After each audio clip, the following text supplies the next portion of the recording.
Assalamualaikum warahmatullahi wabarakatuh. Perkenalkan, nama saya Alicia Zawa Alifah dengan NIM 212111879. Dengan partner saya Reza Giana Azaria dengan NIM 2121878. Baiklah, di sini saya akan mempresentasikan hasil pemrosesan dan visualisasi data yang telah kami buat dengan judul mental health. Di sini ada pendahuluan. Pemilihan dataset mental health didasarkan pada keinginan untuk menganalisis aspek-aspek kesehatan mental dan perilaku psikologis individu. Data ini dianggap sebagai sumber informasi berharga untuk memahami berbagai elemen kesehatan mental, termasuk faktor-faktor yang mempengaruhi kesejahteraan psikologis. Dengan menganalisis dataset ini, kami berharap dapat mengungkap wawasan mendalam tentang dinamika kesehatan mental dan memberikan kontribusi pada pemahaman tren kesehatan jiwa. Tujuan: 1. Menganalisis pola kesehatan mental masyarakat. 2. Mengidentifikasi faktor-faktor yang paling berpengaruh pada kesehatan mental. 3. Menemukan korelasi antara faktor demografis dan kesehatan mental. 4. Membuat visualisasi yang informatif tentang kesehatan mental masyarakat. Batasan. 1. Ruang lingkup dataset. Dataset ini mencakup informasi terkait kesehatan mental masyarakat, termasuk tingkat kesejahteraan jiwa, frekuensi konsultasi, penggunaan layanan kesehatan mental, serta beberapa atribut demografis. 2. Informasi yang digunakan. Data yang dianalisis mencakup indikator kesehatan mental,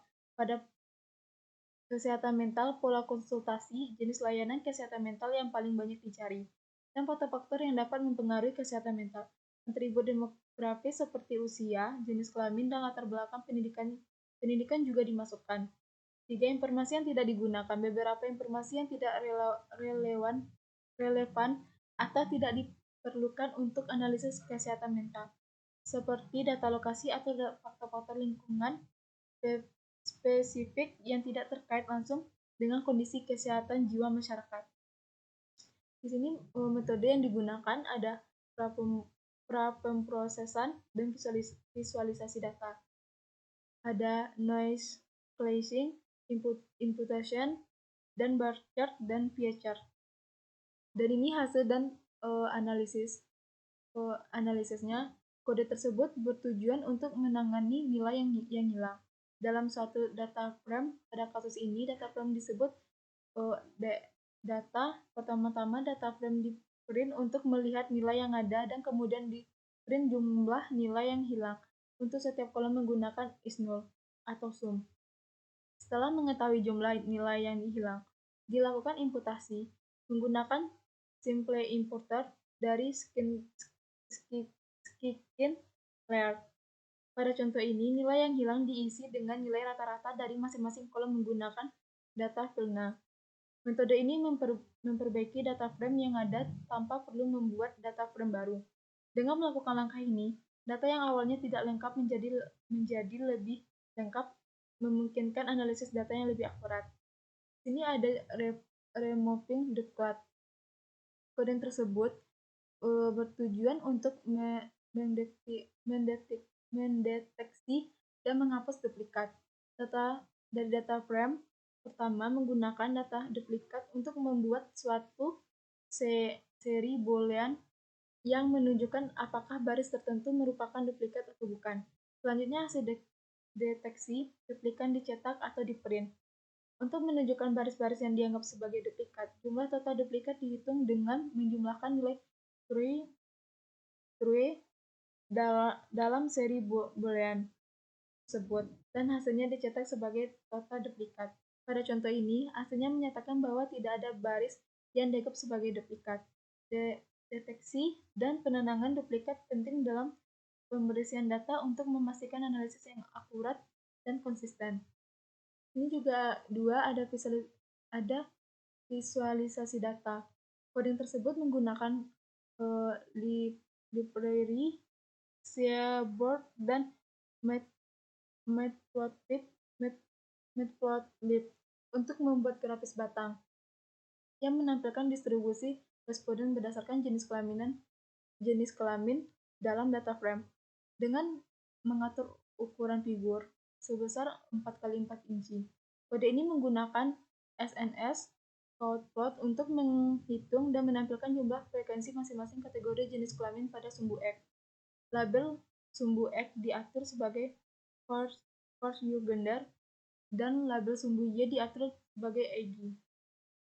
Grafik ini memberikan gambaran visual tentang sebaran jumlah responden berdasarkan jenis kelamin dan dapat membantu dalam memahami distribusi demografis dalam dataset. Titik-titik data pada sumbu X merepresentasikan kategori jenis kelamin, sedangkan tinggi batang menunjukkan jumlah responden dalam setiap kategori tersebut. Label title dan label sumbu ditambahkan untuk memberikan konteks yang jelas terhadap grafik. Ada codingan pertama membuat grafik batang yang menunjukkan distribusi siswa yang memiliki depresi atau tidak berdasarkan pertanyaan do you have depression. Dalam data frame, sumbu X menunjukkan opsi jawaban ya atau tidak, sedangkan sumbu Y menunjukkan jumlah siswa.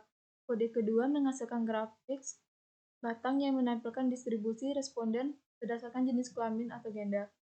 Dalam data frame, sumbu X menunjukkan jenis kelamin, sedangkan sumbu Y menunjukkan usia responden. Label tersebut dan label sumbu ditambahkan untuk memberikan konteks yang jelas terhadap grafik. Ada kode tersebut membuat diagram lingkaran atau pie chart menggunakan library matplotlib untuk menampilkan proporsi responden yang mengalami kecemasan atau tidak. Berdasarkan data dari kolom do you have ethic, dalam data frame pertama dengan menggunakan volume counts, frekuensi masing-masing nilai ya atau tidak. Dalam kolom tersebut dihitung selanjutnya diagram lingkaran dibuat dengan PLY di mana parameter label diisi dengan indeks frekuensi. Label judul diagram diatur sebagai do you have ethic. Diagram lingkaran ini memberikan visualisasi yang jelas tentang seberapa besar presentasi responden yang mengalami kecemasan dalam dataset. Di sini juga ada do you have panic attack. Kode tersebut menggunakan library Seaword dan Matplotlib untuk membuat grafik batang yang menampilkan distribusi responden berdasarkan pertanyaan do you have panic attack. Dalam data frame dengan mengatur ukuran figur sebesar 4x4 inci. Kode ini menggunakan SNS matplot untuk menghitung dan menampilkan frekuensi masing-masing opsi jawab iya atau tidak. Sumbu X pada grafik menunjukkan opsi jawaban, sedangkan sumbu Y menunjukkan jumlah siswa. Label judul grafik diatur sebagai do you have panic attack, sedangkan label sumbu Y diberi label jumlah siswa. Grafik ini memberikan gambaran visual tentang sebaran jumlah siswa yang mengalami serangan panik atau tidak berdasarkan dataset. Di sini ada marital status. Kode tersebut bertujuan untuk membuat grafik batang menggunakan library Seaword dan Matplotlib yang menampilkan distribusi status pernikahan atau marital status dari responden dalam data frame dengan mengatur ukuran figur sebesar 4x4 inci. Kode ini menggunakan SNS countplot untuk menghitung dan menampilkan frekuensi masing-masing kategori status pernikahan. Sumbu X pada grafik menunjukkan kategori status pernikahan, sedangkan sumbu Y menunjukkan jumlah siswa dalam setiap kategori tersebut. Label judul grafik diatur sebagai marital status, dan label sumbu Y diberi label jumlah siswa. Grafik ini memberikan gambar visual tentang sebaran status pernikahan responden dalam dataset, membantu dalam memahami karakteristik demografis dari sudut pandang status pernikahan. Dan di sini ada grafik batang What is your CGPA.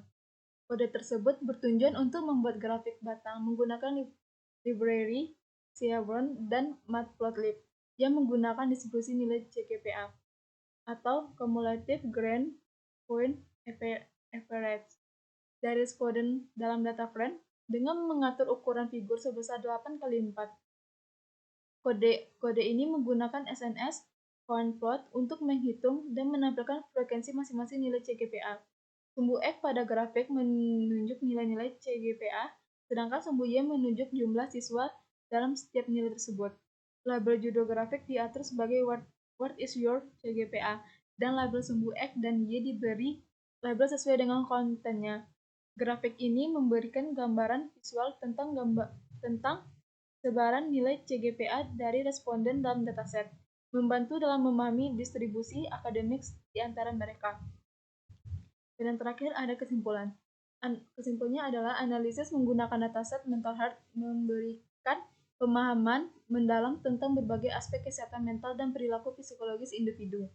Dari visualisasi data, dapat disimpulkan bahwa pertama, kita dapat mengidentifikasi tingkat prevalensi berbagai gangguan mental dan pola distribusinya di antara populasi, memberikan wawasan yang berharga tentang kondisi kesehatan mental masyarakat. Yang kedua, analisis menunjukkan adanya hubungan antara faktor-faktor seperti lingkungan, tekanan kerja, dan dukungan sosial dengan kesehatan mental, yang memungkinkan pemahaman lebih lanjut tentang faktor-faktor yang mempengaruhi kesejahteraan psikologis. Selanjutnya, pola penggunaan layanan kesehatan mental, frekuensi konsultasi, dan preferensi pengobatan dapat diidentifikasi, memberikan gambaran tentang tingkat kesadaran dan adopsi terhadap praktik kesehatan mental di masyarakat. Analisis juga menunjukkan bahwa terdapat korelasi antara faktor demografis seperti usia, jenis kelamin, dan latar belakang pendidikan dengan kesehatan mental, yang memberikan pemahaman lebih lanjut tentang karakteristik demografis yang mempengaruhi kondisi kesehatan mental. Terakhir, identifikasi tren peningkatan kesadaran, dukungan, dan adopsi terhadap praktik kesehatan mental di masyarakat, memberikan pandangan positif terhadap perubahan perilaku dan persepsi terkait kesehatan mental. Analisis ini memberikan kontribusi signifikan dalam pemahaman dan penenangan kesehatan mental yang holistik di masyarakat. Baiklah, sekian dari presentasi saya. Lebih dan kurang mohon maaf. Assalamualaikum warahmatullahi wabarakatuh.